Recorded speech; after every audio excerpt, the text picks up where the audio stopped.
J'espère que vous allez tous et toutes très bien. Et donc aujourd'hui, je vais vous parler de la prévision de budget pour la nouvelle année qui arrive. Il est vraiment donc très important de prendre le temps de prévoir l'année qui va arriver. Donc je ne vous demande pas de prévoir chaque mois, mais de faire une prévision globale qui va pouvoir bien mettre en évidence tous les revenus que vous allez avoir durant l'année et toutes les dépenses. C'est vraiment un moment clé dans la budgétisation, c'est vraiment de prévoir toute l'année. Alors il y a des dépenses que vous allez avoir annuellement, comme je pense par exemple à l'entretien d'une voiture ou quelque chose comme ça. C'est vraiment quelque chose qu'il faut inclure dans votre budget pour ne pas vous retrouver donc au pied du mur lorsqu'une dépense plus importante arrive. Mais c'est également vrai pour les revenus. Donc par exemple, on retouche des impôts ou on touche une prime, on touche des congés payés. Ça aussi, c'est vraiment très important de l'intégrer dans votre budget annuel pour savoir déjà plus ou moins quand vous allez toucher. À la grosse louche, on fait une estimation de combien on va toucher et évidemment, cet argent-là aura une destination bien précise.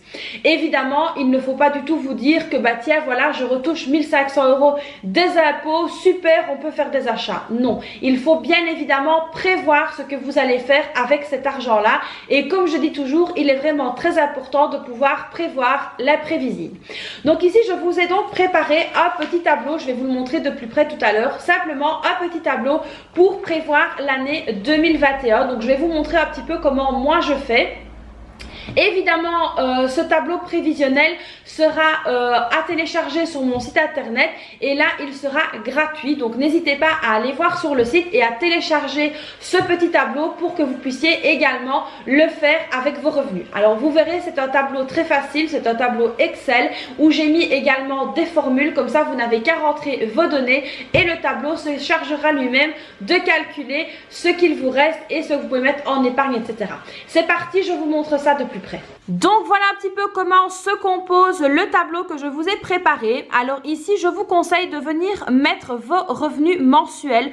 Donc tout ce que vous touchez par mois, que ce soit le salaire, que ce soit le chômage, des indemnités, que ce soit les allocations familiales, tout ce que vous percevez donc comme revenu mensuel doit venir figurer ici dans la première partie.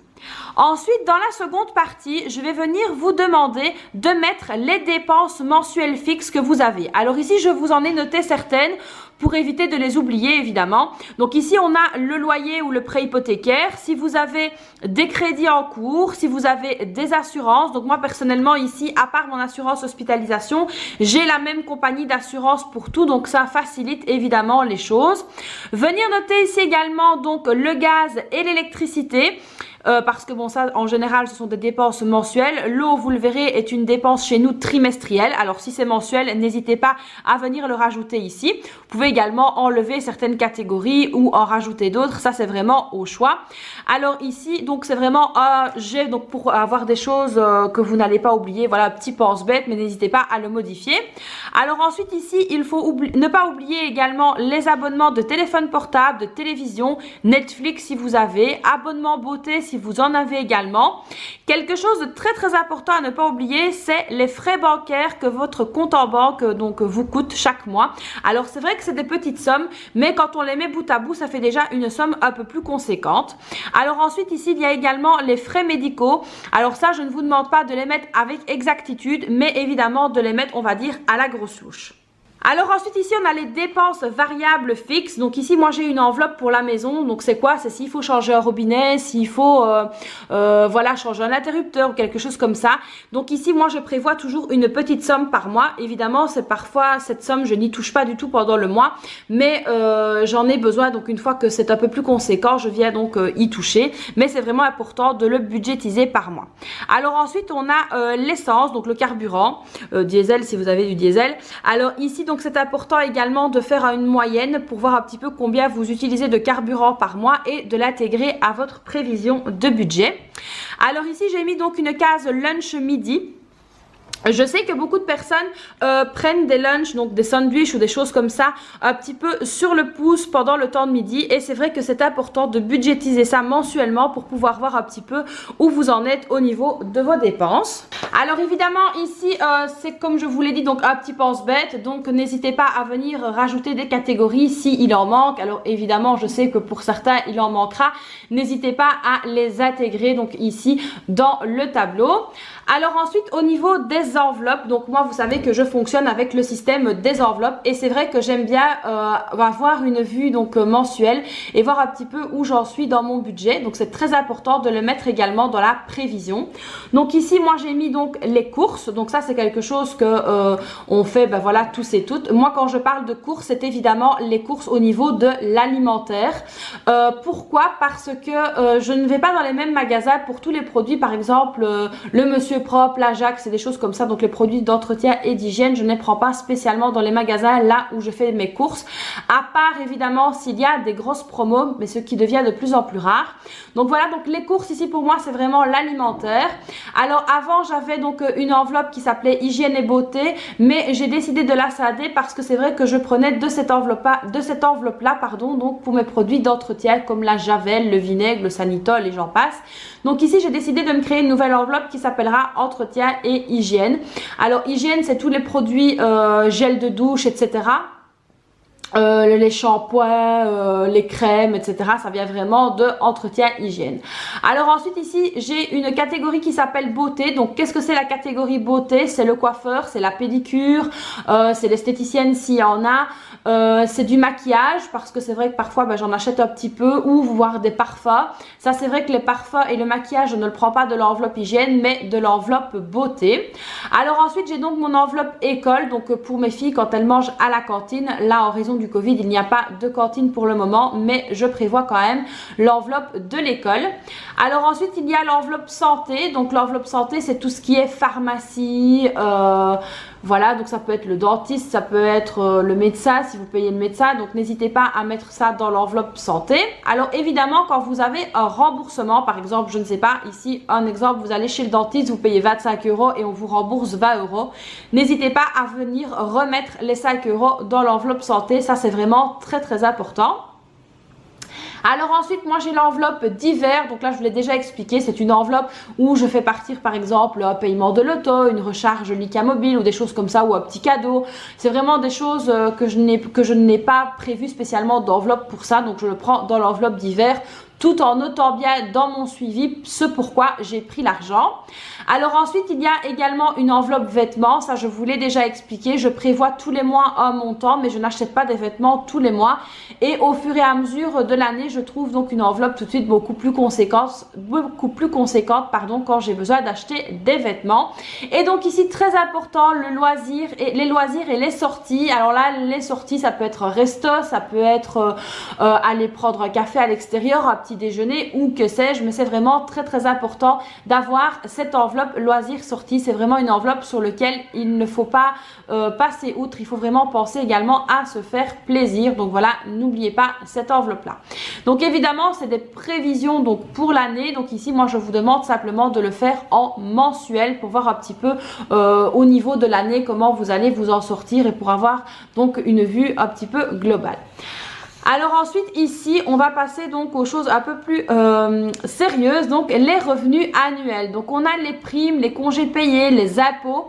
Donc là vous allez simplement noter la prévision de, par exemple ici de primes de fin d'année, je ne sais pas moi, si vous touchez 800 €, venez le noter et donc le calcul se chargera de diviser le montant par 12 et donc vous aurez le montant mensuel. Pareil pour les congés payés, pareil pour les impôts. Donc vous verrez ici ce que ça représente mensuellement parlant. Alors ici, les revenus annuels, c'est vraiment une parenthèse. Je vous expliquerai pourquoi après. Alors ensuite, donc, nous avons les dépenses trimestrielles. Dans mon cas, j'ai l'eau, j'ai la mutuelle et j'ai l'assurance hospitalisation. Et là, pareil, donc on vous mettrait le montant trimestriel qui sera donc divisé par 3 et vous aurez le montant mensuel. Alors ensuite, vous aurez donc les dépenses annuelles. Donc moi ici, j'ai la taxe poubelle, le précompte immobilier ou la taxe foncière pour la France, l'entretien de l'alarme, l'entretien de la voiture. On peut également mettre l'entretien de la chaudière ou autre chose. Voilà, n'hésitez pas à ajouter évidemment des cases. Et là, pareil, les dépenses annuelles, vous mettez la prévision de ce que ça vous coûte sur l'année et le tableau divisera donc ceci par 12. Alors évidemment, c'est très important de remplir donc les dépenses trimestrielles et annuelles. Et avec les montants mensuels que vous allez avoir donc ici dans les deux cases, ce sera le montant de la provision de charge. Alors ici, c'est très important d'avoir entre guillemets un compte en banque qui sert aux provisions de charge parce que ces deux montants-là, c'est des montants que vous allez quand même devoir payer, je vais dire ça comme ça, donc faire un transfert automatique de votre compte courant vers un compte à part pour quand vous avez donc les factures plus importantes comme les taxes, etc. qui arrivent, avoir déjà l'argent. Donc moi, c'est ce que je fais, donc je joue avec deux comptes en banque. J'ai mon compte en banque normal et mon compte en banque de provision. Donc tous les mois, je viens donc verser la somme pour mes dépenses trimestrielles et la somme pour mes dépenses annuelles. Donc ce sont évidemment des sommes que je compte mensuellement. Je viens les verser sur le compte de provision. Comme ça, dès que la grosse facture arrive, je trouve déjà ces sommes-là qui sont déjà prêtes pour que les factures soient payées. Et évidemment, ça évite des frais de retard, du stress, des frais de rappel. Et donc voilà, ça soulage énormément la charge mentale. Alors évidemment, une fois que vous avez donc rempli ici toutes vos cases, vous allez avoir donc un montant ici, donc ça va calculer tout seul donc les revenus mensuels moins les dépenses et donc vous allez avoir ici un montant qui sera donc à dispatcher en épargne. Alors au niveau de l'épargne, moi personnellement, donc ça je parle ici vraiment pour moi, j'ai une épargne concernant les anniversaires, la rentrée scolaire, les fêtes comme par exemple l'Aïd, Noël, Pâques, ou voilà, il y a plein de fêtes comme ça, donc les fêtes religieuses ou non. Il y a également donc mon fonds de secours, les vacances et les défis donc que je fais. Évidemment, j'ai intégré les défis vu qu'on nous avons donc le challenge économie pour l'année 2021. D'ailleurs, si vous ne l'avez pas encore vu, je vous remets la vidéo ici juste dans le petit i. N'hésitez pas à aller la voir. Il y a également un concours jusqu'au 30 décembre sur Instagram et Facebook pour le gagner. Et si vous voulez déjà vous le procurer, n'hésitez pas à aller voir sur mon site internet et il est directement, le lien est en barre d'infos, donc n'hésitez pas à aller voir. Donc voilà, dans l'épargne, moi un petit peu la manière donc que j'épargne. Maintenant ici, vous pouvez également préparer d'autres choses comme par exemple, je ne sais pas moi, l'achat d'un ordinateur, l'achat d'une machine à lessiver ou des choses comme ça. Donc n'hésitez pas à les inclure ici dans l'épargne et donc grâce au tableau, ça calculera un petit peu le montant que vous avez donc à mettre en épargne et vous pourrez donc le dispatcher. Évidemment, le montant à mettre en épargne ici dans la case en rose doit être le même montant que le total que vous aurez ici pour votre épargne. Donc voilà un petit peu de quoi il s'agit. Alors ici dans les calculs, vous remarquerez que je n'ai pas inclus ici donc les cases pour les revenus annuels. Alors pour la bonne et simple raison que comme ce sont des revenus annuels, ce sont des revenus que vous touchez donc une fois par an. Et donc il est assez compliqué de pouvoir les mettre mensuellement donc quand on ne les a pas. Donc par exemple pour les impôts, j'invente, si vous retouchez 1500 € des impôts, à vous de mettre donc en épargne vu que tout sera déjà budgétisé pour l'année. Donc à vous de mettre en épargne cet argent là. Par exemple, n'hésitez pas à les transférer directement dans les vacances ou je ne sais pas moi dans le fonds de secours ou dans les fêtes ou dans d'autres choses. Donc ici voilà, les revenus donc annuels ne font pas entre guillemets partie des calculs pour la bonne et simple raison que c'est de l'argent qu'on a du mal à mettre mensuellement, à l'intégrer mensuellement donc dans nos calculs parce que c'est de l'argent que nous n'avons pas en une seule fois. Donc voilà un petit peu comment se présente le tableau. Alors voilà, c'est un tableau qui est très simple, il n'y a pas de chichi, il n'y a pas besoin d'avoir fait des cours de comptabilité pour pouvoir remplir ce tableau là. Alors moi c'est quelque chose que je mets vraiment au niveau de ma phare de budget, c'est un tableau qui figure à la première place. Comme ça je vois un petit peu où je me dirige donc pendant l'année, je vois également où j'en suis au niveau de mes épargnes, je peux un petit peu voir ce que j'ai prévu et donc ça me permettra tout au long de l'année d'aller voir voir si mes calculs et mes prévisions étaient corrects, et également ça me permettra de le modifier pour l'année d'après, pour voir un petit peu où j'ai peut-être pas assez bien jaugé, où j'ai peut-être trop bien jaugé. Donc voilà, à vous un petit peu de voir et de suivre ça avec la rigueur qui s'impose. Donc voilà, c'est un petit tableau ici pour vraiment se soulager la charge mentale et pour voir surtout un petit peu l'état de nos finances avec une vue globale. Donc voilà, n'hésitez pas à aller le télécharger sur mon site internet. Donc il est tout à fait gratuit. Donc allez le télécharger, vous pouvez vous en inspirer. Voilà, donc c'est vraiment quelque chose qui me fait plaisir de partager avec vous. Donc voilà les amis, j'espère que ce petit tableau pourra un petit peu vous aider à préparer correctement votre année 2021. Là, il n'est pas trop tard, il est donc encore grand temps de le faire. Voilà, j'espère que ça vous aura inspiré, j'espère que cette vidéo vous aura plu. N'hésitez pas à la liker si ce n'est pas déjà fait, n'hésitez pas également à vous abonner à ma chaîne et surtout à activer la petite cloche, c'est entièrement gratuit et vous serez donc au courant de toutes mes vidéos que je poste. Voilà, n'hésitez pas également à me retrouver sur Instagram, je vous le remets juste ici en dessous. Je vous attends tous et toutes très nombreux. Moi je vous fais plein de bisous et je vous dis à très vite pour une prochaine vidéo. Bye